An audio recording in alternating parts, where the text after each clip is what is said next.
আপনারা জানেন বর্তমানে আমাদের দেশে বহুমুখী সংস্কারের কার্যক্রম চলমান, সংস্কার হচ্ছে, কত ধরনের সংস্কার। বিশেষ করে এখন জোর দেওয়া হচ্ছে সিস্টেম, ফর্মুলা, সংবিধান, এগুলোকে ঠিকঠাক করা। রাজনীতির সংস্কার, রাষ্ট্রের সংস্কার, সংবিধানের সংস্কার, বিভিন্ন সিস্টেমের সংস্কার, এগুলো নিয়ে খুব আলোচনা হচ্ছে। আপনারা শুনেন না এগুলো? সংস্কার সংস্কার সংস্কার। এই সংস্কার কেন? জবাব হলো, সংস্কারটা মানুষ যাতে শান্তি পায়, সেটা শান্তির জন্য সংস্কারের চিন্তা হচ্ছে। কিন্তু মনে রাখবেন, যত প্রকার সংস্কারই করা হোক, রাস্তাঘাট, ব্রিজ, কালভার্ট, যোগাযোগ ব্যবস্থা, অবকাঠামো, স্থাপনা, ফর্মুলা, সিস্টেম, সংবিধান, যত সংস্কার আছে, সব সংস্কার হলেও মানুষের চরিত্রের সংস্কার না হলে সমাজে জীবনেও শান্তি আসবে না। এই কথাটা আমাদেরকে বুঝতে হবে। আমি একটা উদাহরণ দিলে বিষয়টা পরিষ্কার। মনে করুন, একটা মানুষ শান্তিতে থাকার জন্য একটা বাড়ি তৈরি করেছে, সংস্কার করেছে, দরজা, জানালা, ফ্লোর, ওয়াল সব সংস্কার করেছে, বিছানাপত্র ঠিকঠাক করেছে, খাট পালং সব ঠিকঠাক মতো সেটিং করেছে, সাজানো গোছানো, পানির লাইন টাইন ঠিক করেছে, সংস্কার করেছে, ইলেকট্রিক্যাল লাইন সংস্কার করেছে, একদম আরামে থাকার জন্য হাজারো সংস্কার করেছে বাড়িটি। কিন্তু বাড়ির ভিতরে সাপে বাসা বানাইছে, বাড়ির ভিতরে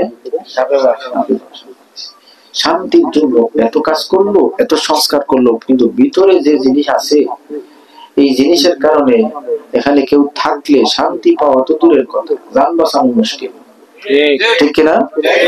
ঠিক এইভাবে পুরো দেশের বিভিন্ন বিষয় সংস্কার যদি করা, শান্তির জন্য সংস্কার করেন, হাজারো সংস্কার করেন, কিন্তু মানুষের চরিত্রের সংস্কার যদি না হয়, তাহলে এই সমাজে কিয়ামত পর্যন্ত শান্তির আশা পূরণ হবে না।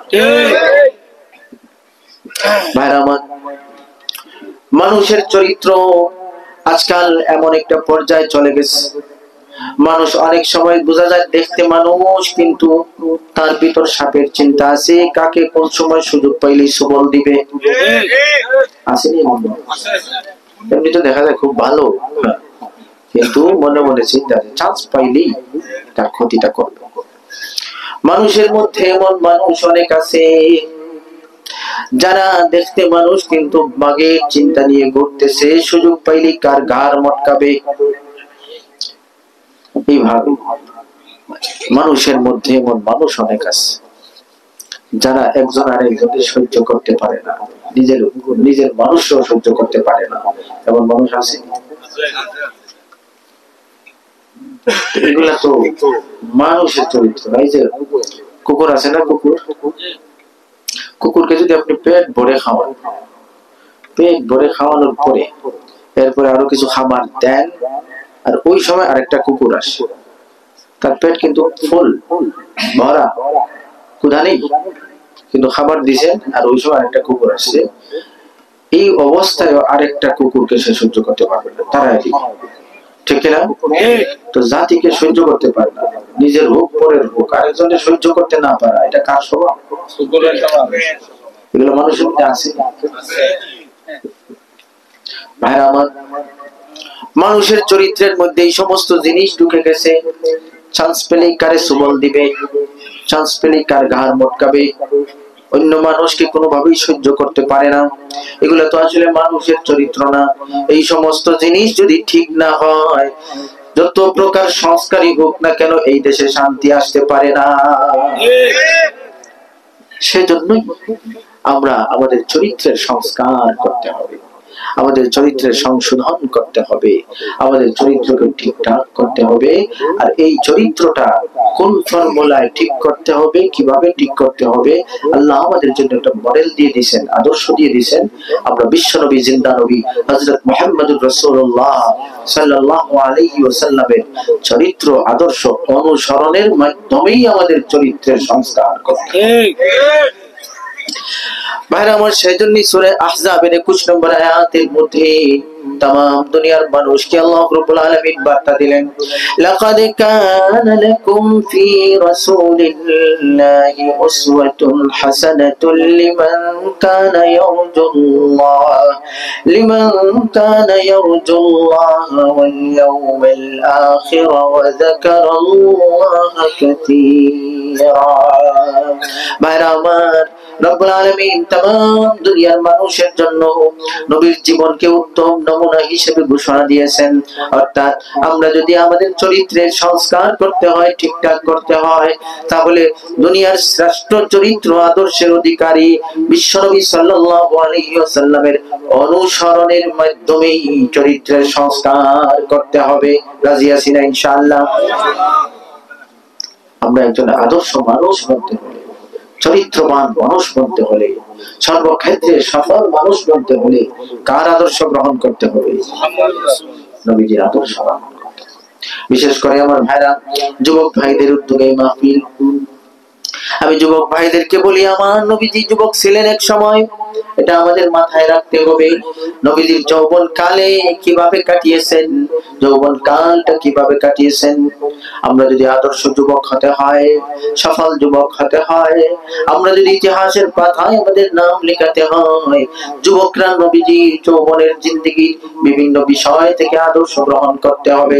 যেমন মনে করুন, নবীজি যখন যুবক, ওই সময় নবীজি হেলফুল ফুজুল নামক একটা সংস্থার সদস্য হয়েছেন, যেই সংগঠনের কাজ ছিল অন্যায়ের প্রতিবাদ করা, জালেমদের প্রতিরোধ করা, মজলুমদেরকে সাহায্য করা, সমাজের মধ্যে শান্তি প্রতিষ্ঠা করা, অর্থাৎ ইনসাফ, ন্যায়, জুলুম বন্ধ করার জন্য, গরিব দুঃখী অসহায় মানুষের পাশে দাঁড়ানোর জন্য নবীজি ওই সময় সংগঠন করেছেন। সুতরাং যুবকদেরকে মনে রাখতে হবে, আমি যদি আদর্শ যুবক হতে হয়, তাহলে আমরাও মজলুমের পাশে দাঁড়াতে হবে, জালেমকে প্রতিরোধ করতে হবে, সমাজে শান্তি প্রতিষ্ঠায় ভূমিকা রাখতে হবে। রাজি আছি না ইনশাআল্লাহ? মজলুমের পাশে থাকতে হবে, জালেমের বিপক্ষে থাকতে হবে, সমাজের শান্তি প্রতিষ্ঠায় ভূমিকা রাখতে হবে। যুবক নবীজি যৌবন কালে এমন ব্যবস্থা করেছেন। ভাইরা আমার, নবীজি যৌবন কালে টাইমে এমন একটা আদর্শ নিয়ে বড় হলেন, এমন একটা আদর্শ সমাজে প্রতিষ্ঠিত করে দিলেন, যা আমার নবীজি জিন্দেগিতে কোনোদিন মিথ্যা কথা বলেন নাই। বলেন সুবহানাল্লাহ। নবীজির লাকাব পড়েছিল সাদিক, সত্যবাদী।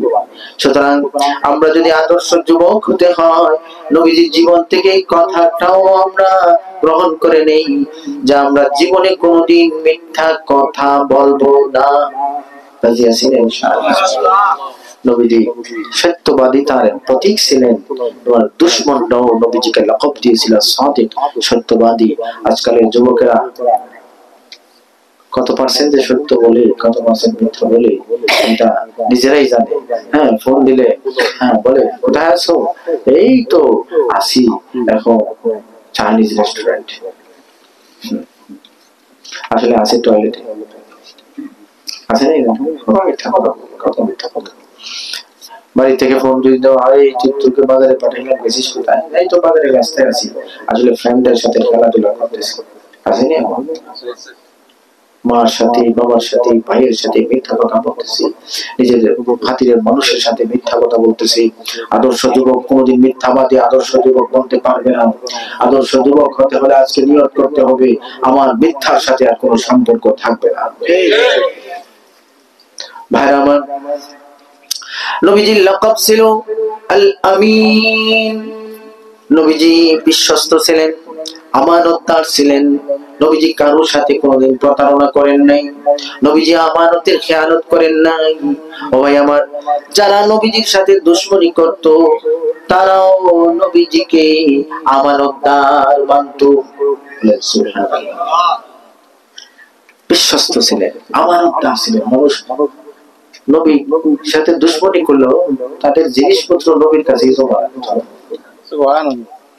হিজরতের রাত কেমন আমানতদার ছিলেন। হিজরতের রাত নবীজিকে তারা ঘেরাও করেছে চতুর্দিকে। নবীজি ওই সময় ঘর থেকে আল্লাহর উপর ভরসা করে বের হয়ে গেলেন। বিছানার মধ্যে হযরত আলী রাদিয়াল্লাহু তাআলা আনহুকে শুইয়ে দিলেন, তুমি ঘুমাও আলী, তুমি ঘুমাও। আলী রাদিয়াল্লাহু তাআলা আনহু নবীজির চাদর গায়ে দিয়ে বিছানার মধ্যে শুয়ে গেলেন।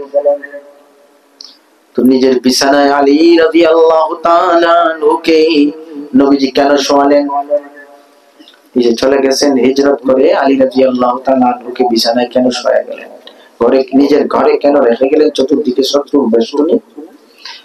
ওই যে তাদের যারা মারার জন্য আসছে, শহীদ করার জন্য আসছে, তাদেরই মাল নবীজির কাছে ছিল। নবী যাওয়ার পরে যাতে তাদের আমানতটা সঠিকভাবে ফেরত দেওয়া যায়, এই দায়িত্ব দিয়ে আলী রাদিয়াল্লাহু তাআলা আনহুকে নিজের বিছানায় শোয়া গেছে। সুবহানাল্লাহ। ভাইরা আমার, আমাদের যুবকদেরকে আদর্শ গ্রহণ করতে হবে। আমরা আজকাল সমাজের মধ্যে প্রতারণা এমন একটা পর্যায়ে চলে গেছে। আমার কাছে সেদিন একটা মানুষ ফোন দিল, হুজুর আমার কাছে প্রতারণা করে 1.5 লাখের মতো টাকা একজন মেরে দিয়েছে। এইভাবে বিভিন্ন জন বিভিন্ন মানুষের কাছে প্রতারিত হচ্ছে। টাকা, বিশেষ করে টাকার ক্ষেত্রে চরম প্রতারণা। আর আজকাল তো অনলাইনে একদল প্রতারক একদম ট্রেনিং দিয়ে প্রতারণার কাজ শুরু করে দিয়েছে। এই যে অনলাইনে বিভিন্ন বিভিন্ন বিষয় সামনে আনতেছে, লোভনীয় বিষয় আসে। এরা কিন্তু মূর্খ না, এরা বড় বড় শিক্ষিত যুবক, অনেক জানাশোনা, তাদের শিক্ষা, তাদের দক্ষতা, তাদের ট্রেনিং কে প্রতারণার কাজে লাগাই দিচ্ছে। বলে নাউজুবিল্লাহ। সেজন্য আমি সতর্ক করি আপনাদেরকে, নিজেরা যেমন এই সমস্ত কাজে কখনো জড়িত হবেন না, পাশাপাশি অনলাইনে কোন ধরনের লেনদেন বা কোন ধরনের অবৈধ কোন লাইনে কোন লেনদেন বা কোন বিষয়ে কখনোই জড়িত হবেন না। রাজি আছেন না ইনশাআল্লাহ? কারণ একটা চক্র, প্রতারকের চক্র এটা। এরা কি করছে? ট্রেনিং নিয়ে অলরেডি আপনাকে কিভাবে ধোঁকা দেওয়া যাবে, কোন পয়েন্টে কি বললে কি করলে আপনার কাছ থেকে টাকা নেওয়া যাবে, ধোঁকা দেওয়া যাবে, এগুলোর উপর তারা কোর্স করছে, কোর্স কমপ্লিট করেছে। অনেকে বিদেশ থেকে কোর্স করে এসেছে, এসে প্রতারণার বাজার দোকান দিয়ে বসেছে। বলে নাউজুবিল্লাহ। কেমন সমাজ আমাদের! সেই জন্য ভাইরা আমার, আমি আমার যুবক ভাইদেরকে বলবো, যুবক, আদর্শ যুবক যদি হতে হয়, বিশ্বনবী সাল্লাল্লাহু আলাইহি ওয়াসাল্লামের জীবন থেকে এই কথাটাও গ্রহণ করে নাও। কোন মানুষের সাথে জীবনেও কোনোদিন প্রতারণা করা যাবে না। বিশ্বস্ত মানুষ হিসাবে সমাজে থাকতে হবে। রাজি আছি না ইনশাআল্লাহ? এইভাবে বিশ্বনবী সাল্লাল্লাহু আলাইহি ওয়াসাল্লাম যৌবনকালে চাইলে চাচার ঘাড়ে সওয়ার হয়ে চলতে পারতেন। চাচা খুব বেশি মহব্বত করতেন। বলেছিলেন, ভাতিজা, যদিও তোমার ধর্ম আমি গ্রহণ করি নাই, কিন্তু আমি থাকতে তোমার কোনো কেউ ক্ষতি করতে পারবে না। এমন চাচা কে ছিলেন? যদিও ধর্ম গ্রহণ করেন নাই, কিন্তু ভাতিজার জন্য জান দিতে রাজি ছিলেন। ভাতিজার জন্য গোত্রের সর্দার হয়েও 3 বছর ভাতিজার জন্য জেল খাটছেন চাচা সাহেবে আবু তালিবের মধ্যে। যেই চাচা এত মহব্বত করছেন, নবীজি যদি ওই চাচার উপর বসে থাকতেন যে চাচা তো রুজি করবেন, আমাকে খাওয়াইবেন, আমার আর একটু টেনশনের কি দরকার, বসে বসে খাইতেন, হ্যাঁ, তাইলে পারতেন। কিন্তু নবীজি তা করেন নাই। বিশ্বনবী সাল্লাল্লাহু আলাইহি ওয়াসাল্লাম নিজের রুজি রোজগারের চিন্তা করেছেন, নিজের চলার পরিবারকে সাহায্য করার ব্যবস্থাও করেছেন। বলেন সুবহানাল্লাহ। সুতরাং খাও খাওয়া, খাও খাওয়া, খাও খাওয়া বুঝেন, খাও, আরেকজনের কাঁধে সোয়ার হয়ে চলার চিন্তা, এটা কোনো আদর্শ যুবকের কাজ হতে পারে না। এটা বিশ্বনবীর আদর্শ নয়। বিশ্বনবী সাল্লাল্লাহু আলাইহি ওয়াসাল্লামের আদর্শ হচ্ছে পরিশ্রম করে নিজের উপার্জনের ব্যবস্থা করা, এটা নবীর আদর্শ। সুতরাং যেই সমস্ত যুবকরা নবীর আদর্শ অনুযায়ী নিজের জীবন গঠন করতে চায়, তারা বেকার থাকতে পারে না, বসে খাওয়ার চিন্তা করতে পারে না, আরেকজনের কাঁধে সোয়ার হয়ে চলার চিন্তা করতে পারে না। তারা তাদের মেধা, যোগ্যতা, শক্তি সমস্ত কাজে লাগিয়ে হালাল রুজির চিন্তা করতে হবে। রাজি আছি না ইনশাআল্লাহ? আফসোস লাগে অনেক, বাবা কষ্ট করতেছেন, মাথার গাম পায়ে ফেলতেছেন, কিন্তু যুবক ছেলে বেকার। বাবা দুঃখ বলার জায়গা নেই, চোখের পানি ছাড়েন, এত কষ্ট করলাম, বাচ্চা জন্মের পরে চিন্তা করছিলাম সে বড় হয়ে আমার দুঃখের দিন গুছাবে, আমার দুঃখের দিন চলে যাবে, সে বড় হলে আর দুঃখ থাকবে না। এই চিন্তায় 20 বছর 25 বছর তার পেছনে আমি কষ্ট করলাম। এখন বড় হলো সবকিছু হলো, কিন্তু দুঃখ তো আগে যা ছিল এখন তো আরো বাড়লো, এখন তো তার কারণে আরো বেশি মুসিবতে পড়ছে। আছে কি আছে না? বসে বসে শুধু খাইতো যদি তাহলে তো অসুবিধা ছিল না, বসে বসে খায় তো খাই, আর আপদ বিপদ নাজিল করতেছে, বিভিন্ন সমস্যাও সৃষ্টি করতেছে। এমন আছে কি আছে না? সেজন্য আদর্শ যুবক হতে হলে, বিশ্বনবী সাল্লাল্লাহু আলাইহি ওয়াসাল্লামের আদর্শ মতো চলতে হলে আমরা বেকার থেকে কারো কাজে সোয়ার হয়ে ফাও খাওয়ার নিয়ত বাদ দিয়ে আমরা পরিশ্রম করে হালাল উপার্জনের নিয়ত করে নিতে হবে। রাজি আছেন ইনশাআল্লাহ? ভাইরা আমার, এইভাবেই নবীজির জীবন আদর্শের মধ্যে যে বিষয়গুলো ছিল সেটা হলো, নবীজি ব্যক্তিগতভাবে কেউ কষ্ট দিলে জীবনেও কখনো রাগ করতেন না। বলেন সুবহানাল্লাহ। নিজের নবীজিকে কেউ যদি কষ্ট দিছে, কথা বলছে, কোন ধরনের আঘাত করছে, ব্যক্তিগতভাবে কষ্ট দিলে নবীজি জীবনে রাগ করতেন না, বরং 3টা কাজ করতেন। 3টা। 1 নম্বর, তাকে ছাড় দিতেন। 2 নম্বর, মাফ করতেন। 3 নম্বর, উল্টা তার সাথে ভালো ব্যবহার করতেন। বলে রাগ করতেন না, ভালো ব্যবহার করতেন, আর তাকে মাফও করতেন। আর আমরা কি অবস্থা? আমাদের অবস্থা হলো ব্যক্তিগতভাবে কেউ কোন ধরনের ক্ষতি করলে আমরা অ্যাকশন ছাড়া আর কিছু বুঝতে রাজি হই না, ঠিক না? হযরত আয়েশা রাদিয়াল্লাহু তাআলা আনহা ফরমান, মা রাআইতু রাসূলুল্লাহি সাল্লাল্লাহু আলাইহি ওয়াসাল্লাম মুনতাসিরাম মিন মাগলাবাতিন যুলিমাহা কাত্তু মা লাম ইউনতাহাক মিন মাহারিমিল্লাহি তাআলা শাই ফাইদা তুহিকা মিন মাহারিমিল্লাহি তাআলা শাই কানা মিন আশাদ্দিহিম ফি যালিকা গাদাবা। হযরত আয়েশা রাদিয়াল্লাহু তাআলা আনহা ফরমান, আমি কোনদিন নবীজির ব্যক্তিগত কোন বিষয়ে রাগ করতে আমি দেখছি না, কিন্তু শরীয়তের বিরুদ্ধে কোন জিনিস দেখলে নবীজি এত রাগ করতেন, এমন রাগ করতেও কাউকে দেখছি না। সুবহানাল্লাহ। নিজেকে যদি কেউ কষ্ট দিত, নবীজি রাগ করতেন না। আর আমরা হচ্ছে কি, নিজের স্বার্থে আঘাত দিলে সহ্য করতে পারি না, তবে শরীয়তের বিরুদ্ধে কেউ কিছু করলে ওইখানে কথাই বলি না, ঠিক কিনা? এই হচ্ছে আমাদের দোষ। একদম উল্টা, আমাদের অবস্থাটা একদম উল্টা। আমাদের হলো নিজের উপর কোনো কিছু আসলে ছাড় দেই না, সাইজ করতে হবে, অ্যাকশন নিতে হবে। মাথায় তো গরম হয়, কন্ট্রোল করা যায়, সেন্টিমেন্টাল। কিন্তু শরীয়তের ব্যাপারে কোনো উল্টা পাল্টা যদি সামনে আসে, ওইখানে আমাদের মুখ খুলতে মনে চায় না। আমরা তখন চিন্তা করি, আমরা যদি কথা বলি তো বেজার হবে, সম্পর্ক নষ্ট হবে। আমরা একসাথে সবাই চলাফেরা করতেছি, এই ধরনের একটা পরিবেশ আমরা আসি, এখন যদি কথা বলি তাইলে আমাদের এই সম্পর্ক আর ঠিকবে না। কত হাবিজাবি চিন্তা যেই সময় মাথায় ঢুকে, ওই সময় আমরা শান্তিকামী হই, ওই সময় আমরা সমাজের শান্তির চিন্তা মাথার মধ্যে নিয়ে ঘোরাই। আর ব্যক্তিগত ভাবে কিছু হলে মাফের চিন্তা নয়, সাইজ করার আর অ্যাকশন নেওয়ার চিন্তাই মাথার মধ্যে ঘুরতে থাকে। এটা কেমন হলো?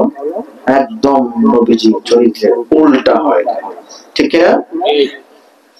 সেদিন চিটাগংয়ে একটা ঘটনা পত্রিকায় পড়লাম। ঘটনা হলো কি, বিয়ের খাবার চলছিল, সালাদে মরিচ দেওয়া হয়নি, কাঁচা মরিচ দেওয়া হয়। এই কাঁচা মরিচ নিয়ে এমন ঝগড়া, 30 জন হাসপাতাল গেছে। সালাদে কাঁচা মরিচ রয়েছে, চিন্তা করে পান থেকে চুন হসলি কেমন রাগ আমরা করতে পারি। কিছুদিন আগে, মাসখানেক আগে এটা ঘটছে ব্রাহ্মণবাড়িয়ার এক জায়গায়। 10 টাকা নিয়ে ঝগড়া, 58 জন হাসপাতাল। 5 গোষ্ঠীর মানুষ ঝগড়া লাগছে। 5 গোষ্ঠীর মানুষ কত টাকা নিয়ে লাগছে? 10 টাকা নিয়ে। তো ভাইরা আমার, এই ছোট ছোট বিষয় নিয়ে আমরা আমাদের সমাজের যে অবস্থা, আমরা সার দিতে রাজি না। অ্যাকশন, সাইজ করা, দেখায় দেওয়া, এই সমস্ত চিন্তা মাথার মধ্যে ঢুকে যায়। আর শরীয়তের কোনো বিষয়, কোনখানে গানের আয়োজন চলতেছে, কোনখানে কোনো অশ্লীলতা সামাজিক কাজের কোনো আয়োজন চলতেছে, বাড়ির মধ্যে চলতেছে, হ্যাঁ, ছেলে মেয়ে আওলাদ নিজের আত্মীয় স্বজন আল্লাহর অবাধ্যতার মধ্যে লিপ্ত আছে, এগুলা নিয়ে আমাদের কোন মাথা ব্যথা নাই, ওই সব রাগ উঠে না, ঠিক কিনা? এটা নবীর আদর্শ।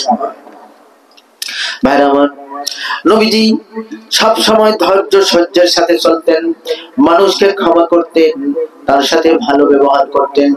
কেমন যে অবস্থা ছিল আমার নবীজি।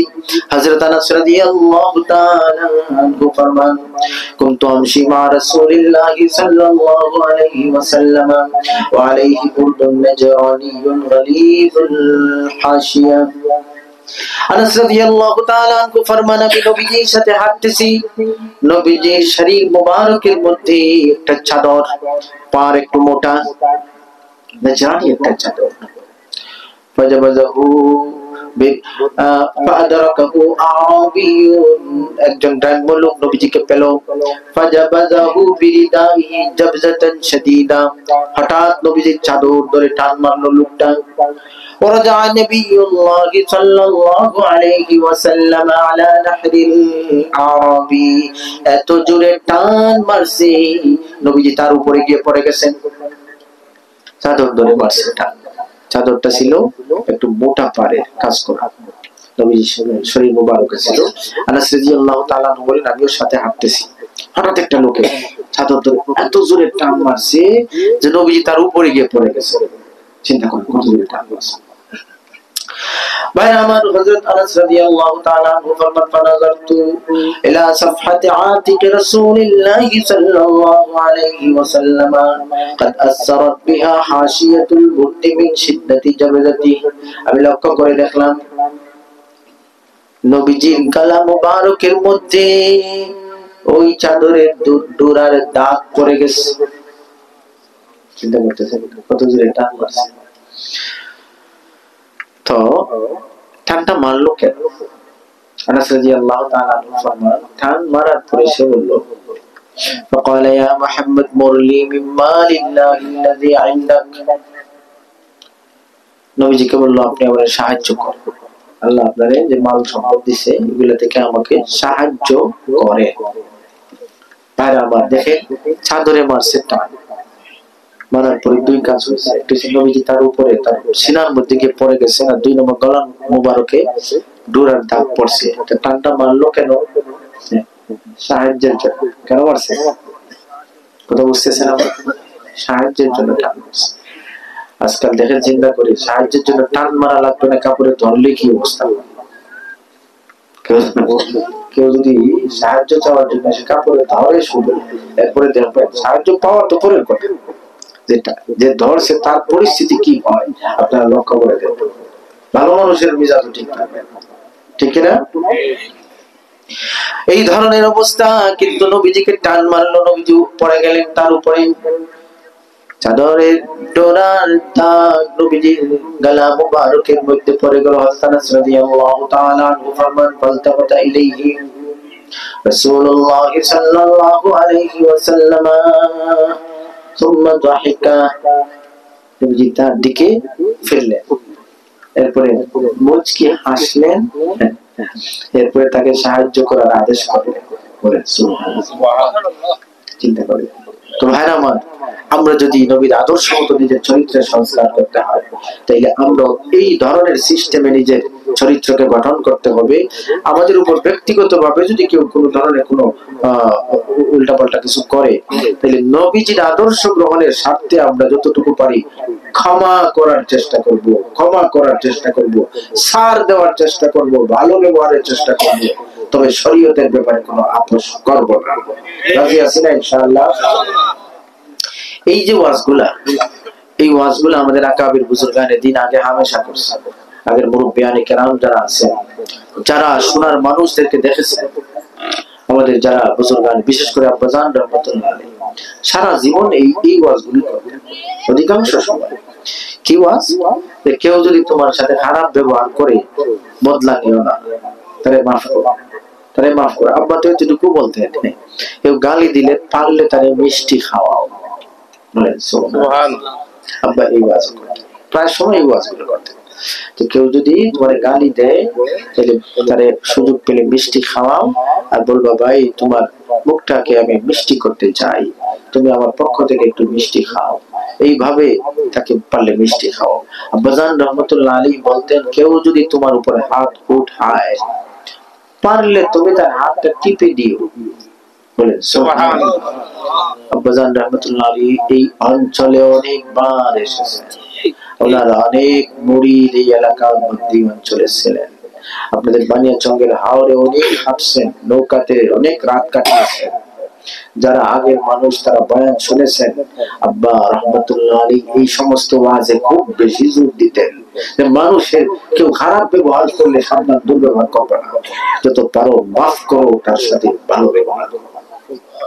আজ আপনারা আমাদেরকে দাওয়াত দিয়ে আনেন, কেন আনেন? এই কারণে আপনাদের মুরব্বীদের সম্পর্ক ছিল হযরত নবী রহমতুল্লাহ আলাইহির সাথে। আপনাদের মুরব্বীদের সম্পর্ক, তারা অনেকেই মায়াত ছিলেন ওনার কাছে, এবং ওনাকে অনেকে না দেখেও ওনাকে মহব্বত করে। সেই জন্য ওনার খাতিরে আমাদেরকে আনতেছেন, ঠিক কিনা? তো ওনাদের সাথে আপনাদের মুরব্বীদের সম্পর্ক আপনাদেরও রুহানি সম্পর্ক।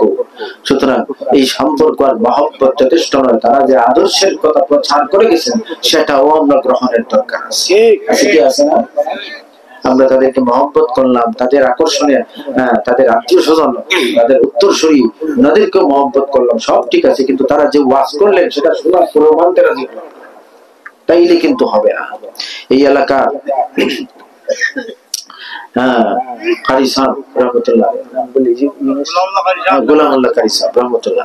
উনি প্রথম আমাকে এই অঞ্চলে সফর করেছেন, একদম প্রথম হযরত কারি গোলামুল্লাহ সাহেব রহমতুল্লাহ আলাইহি আমাকে এনেছিলেন। আশ্চর্য লাগছে আমার, কত ঘনিষ্ঠ সম্পর্ক ছিল। উনি আব্বার হাতের লেখা চিঠি আমাকে দেখাইছেন, আব্বা জানের হাতের লেখা যে সাহেব রহমতুল্লাহ আলাইহি আমার কাছে চিঠি লিখতেন। বলেন সুবহানাল্লাহ। সময় ছিল না, একদম আব্বা সময় ছিল না। আপনারা খবর নিলে দেখবেন দিনের পর দিন এই সমস্ত অঞ্চলে ছিল। আমরা তো এই যে আসলাম আবার রাতে চলে যাই, আমি যেখানে কতবার যে আসলাম 5-7 বারের নিচে না, কিন্তু সবসময় আবার চলে যাচ্ছি, সবসময় চলে যাচ্ছি। কিন্তু আব্বা যে আসতেন কখনো রাতে যাইতেন না, আসতেন, থাকতেন, বাড়ি বাড়ি ঘুরতেন, পরের দিন সকাল থেকে ঘুরতেন, এক বাড়ি আরেক বাড়ি, আরেক বাড়ি আরেক বাড়ি, এরপরে বিকালে পরের জায়গায়, ওই জায়গা থেকে পরের প্রোগ্রাম চলে যেত। এইভাবে সময় দিচ্ছে, কি সব এইভাবে সময় থাকতো না। বাড়িতে বুখারী শরীফ পড়াইতেন, বাড়িতে গেলে বুখারী শরীফ পড়াইতেন, আমাদের বড় পরিবার এগুলো মেইনটেইন করতেন। মাদ্রাসা ছিল, মসজিদ ছিল, সংগঠন ছিল, মুরিদ ছিল, পড়ানি ছিল, সফর ছিল, এত কিছু ছিল। এরপরও ওনার কাছে, এই ধরনের মানুষদের কাছে নিজের হাতে চিঠিও দিতেন।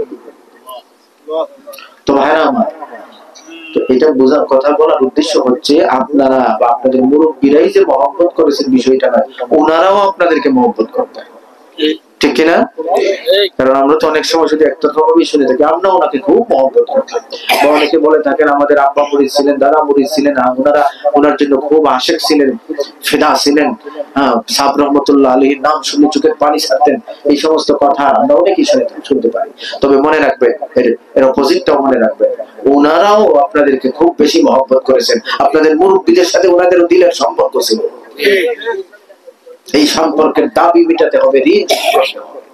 এই সম্পর্ক শুধু সম্পর্ক, দুনিয়ার কোন স্বার্থের সম্পর্ক এটা নয়। কারণ আমাদের হাক্কানি উলামায়ে কেরাম, পীর মাশায়েখদের সম্পর্ক দুনিয়ার স্বার্থ কেন্দ্রিক হয় না।